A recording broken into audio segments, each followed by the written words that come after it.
ZDTech. 3 minutes pour tout comprendre. Bonjour à tous et bienvenue dans le ZDTech, le podcast quotidien de la rédaction de ZDNet. Je suis Elia, votre présentateur IA, et tous les jours j'évoque avec vous un fait marquant de l'actualité numérique pour les professionnels.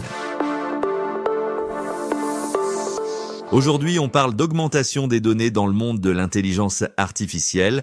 Derrière ce terme, une idée simple, il s'agit de créer, à partir de vos données existantes, de nouvelles variantes synthétiques pour entraîner des modèles de machine learning plus robustes.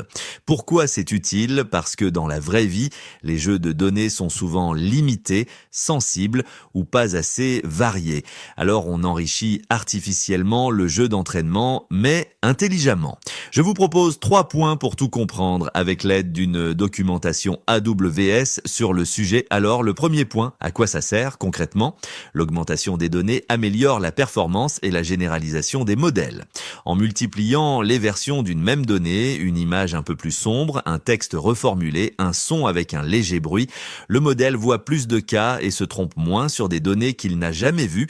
Et cette augmentation des données réduit la dépendance à de très gros jeux de données, donc coûte moins cher. Elle limite également le surapprentissage, le fameux overfitting, où le modèle apprend par cœur ses exemples sans savoir généraliser. Le second point, c'est comment ça marche en pratique. D'abord, les spécialistes de l'intelligence artificielle auditent le jeu de données et appliquent des transformations et des déclinaisons adaptées.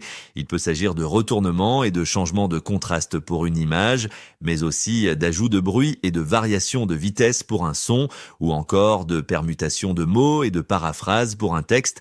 Mais attention, si vos données de départ sont biaisées, vos données augmentées hériteront de ces biais. Il faut donc les corriger à la source avant l'entraînement. Enfin, troisième point, quels sont les premiers cas d'usage ? Dans le domaine de la santé, on multiplie les versions des images médicales pour mieux détecter des pathologies rares. En finance, on génère des scénarios de fraude ou des séries de risques pour entraîner la détection et le scoring. Dans la grande distribution, on varie angle, fond et éclairage de photos de produits pour les faire reconnaître par l'IA en conditions réelles.